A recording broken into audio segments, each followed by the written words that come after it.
யோசுவாவினுடைய பின்பற்றுதல் என்பது மிக அற்புதமானது. பல லட்சம் குடும்பங்கள், பல லட்சம் வாலிபர்கள் இஸ்ரவேல் மக்கள் மத்தியில் இருந்த போதிலும் ஒரு வாலிபன் மட்டும்தான் அதில் தேறி இருக்கான். ஒரே ஒரு வாலிபன். இன்னொரு வாலிபனும் தேர்னா அவன் எப்போதும் ஆலயத்தில் கூட இருந்தான்னு சொல்ல முடியல.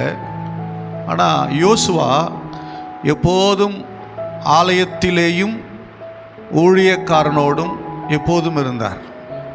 அல்லேலூயா. வருஷங்கள் ஓடிச்சு. ஒருவேளை அங்கே இருக்கிற மக்களுக்கெல்லாம் என்ன தோணியிருக்கும்னா, இவன் பாஸ்டருக்கு ஜால்ரா அடிக்கிறவன்ற மாதிரியே கூட தோணியிருக்கும். மோசேக்கு ஜால்ரா அடிக்கிறவன், அவருக்கு எடுபுடி அப்படிங்கிற மாதிரிலாம் தோணியிருக்கும். அப்படி தானே? நம்ம ஒரு மனிதரை கொஞ்சம் அவங்கள கனப்படுத்தும் போது நம்மள என்ன சொல்லுவாங்க, உடனே காக்கா பிடிக்கிறான், இல்லை ஜால்ரா அடிக்கிறான் அப்படிலாம் சொல்கிறவங்களாம் இருப்பாங்க. ஆனால் இதையெல்லாம்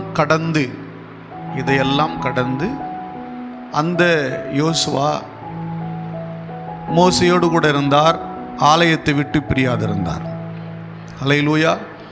அதனுடைய விளைவு என்ன ஆச்சுன்னா, பிற்காலத்தில் எந்த ஜனங்கள் மத்தியில் சில நேரங்கள் அவமானங்களும் சில நேரங்களும் தலைகுனிவும் வந்ததோ, அதே ஜனங்கள் மத்தியில் கர்த்தர் யோசுவாவை உயர்த்தி வைத்தார். அல்லேலூயா. திருச்சபையில் இணைந்து செயல்படும்போது சில அவமானங்கள் வரலாம், சில நிந்தைகள் வரலாம். நீங்கள் தேறுகிறது அதில் தான் விளங்கும். கொஞ்சம் அப்படி இருக்க தான் செய்யும். நானும் அதெல்லாம் கடந்து வந்திருக்கேன். ஒன்று உள்ளே இருக்கவும் சொல்லுவான், இல்லை வெளியே இருக்கவும் சொல்லுவான். உள்ளே இருக்கிறவங்க நம்மளை என்ன சொன்னாலும் கவலை இல்லை, வெளியே இருக்கிறவங்க நமக்கு என்ன சொன்னாலும் கவலை இல்லை. தேவனுடைய மனிதன், தேவனுடைய பணியை செய்கிற போதகனுடைய பார்வையில் நாம் எப்படி இருக்கிறோங்கிறது ரொம்ப முக்கியம். மோசே யோசுவாவை குறித்து சாட்சி தேவனிடத்தில் பகிர்ந்தார். அதனால தான் யோசுவா அந்த மிக முக்கியமான ஸ்தானத்தில் வந்தார். அல்லேலூயா. உங்களை குறித்து, உங்கள் குடும்பத்தை குறித்து தேவனுடைய ஊழியக்காரனுக்கு ஒரு நல் மதிப்பு வரணும், வர மாதிரி நடந்துக்கணும். அதுதான் சாட்சி. அந்த சாட்சி தான் இங்கே வாழ்கிற வாழ்க்கையிலையும் நீங்கள் மகிமை உள்ள வாழ்க்கை வாழ முடியும்.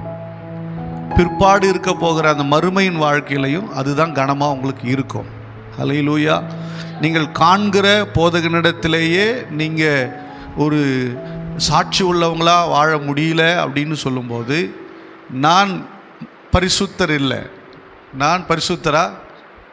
அவர் பரிசுத்தர். நான் பரிசுத்தரா? பரிசுத்தர் என்ற நாமமுடையவர் யார்? இயேசு கிறிஸ்து தான். அப்போது நான் அவரை போல நான் பரிசுத்தர் அல்ல. என்னாலேயே ஒரு மனிதனை குறித்தோ, ஒரு குடும்பத்தை குறித்தோ, ஒரு நபரை குறித்தோ சாட்சி கொடுக்க முடியலன்னா தேவன் என்ன கொடுப்பார்? இவ்வளோதான் லாஜிக். அல்லேலூயா. இவ்வளோதான் விஷயம். இதை நாம் புரிந்து நம்முடைய ஆவிக்குரிய வாழ்க்கை கட்டமைத்து கொள்வோன்னு சொன்னால் நிச்சயமாகவே உங்கள் குடும்ப வாழ்க்கை மிக ஆசீர்வாதமாக இருக்கும். உங்கள் தலைமுறை செழித்திருக்கும். உங்கள் தலைமுறையை கர்த்தர் என்ன பண்ண மாட்டார்? கைவிடவே மாட்டார்.